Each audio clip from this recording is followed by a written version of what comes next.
The more effort that I put in my life, whether it's exercise or particularly like running and yoga and martial arts and doing stand-up and doing podcast, the more I do those things, because I'm creating my own struggle.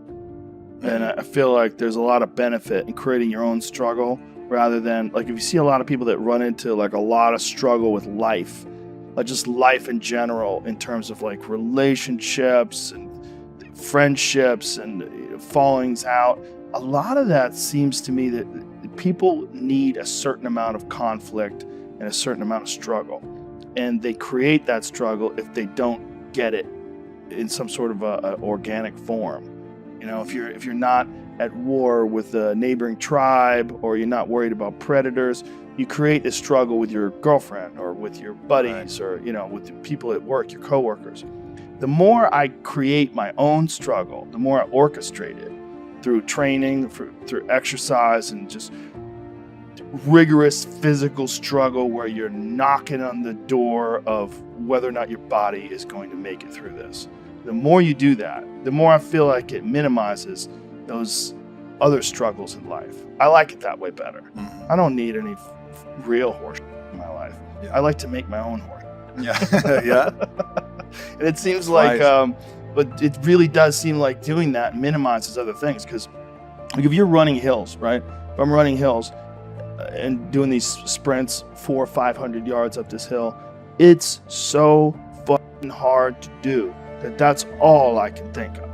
And my body's heaving, my heart's pounding, and I'm just push. And all I'm thinking about is my breath. Things get minimized. Everything else sort of like that's a real struggle. Like that's almost death. Like your heart is going 180 beats a minute. You're pouring sweat. That's like a design. I'm doing it on purpose. And I'm doing it to squeeze out all the excess energy and angst that my body might be putting off, that sort of confuses you about the real significance of interpersonal conflict and relationship conflict and work conflict. So much of it is like exaggerated by your own body's desire for some sort of action, something going on. So I've found that the more I do that myself, the less I have that in my everyday life. And then I have to do all the shit I'm supposed to do. I have to do all the work, including family stuff. Like I spend a lot of time with my family. I orchestrate it. I go to the comedy store after the kids go to bed. I get up with them in the morning. I help them get ready for school. I either take them to school, I go with them when my wife takes them to school. I do podcasts during the day where they're at school, and then afterwards I hang out with them and I see them. If I don't do that, I feel like a shitty dad. And you can curate those thoughts and you can cultivate them. There's a thing that you can do where you can get used to action.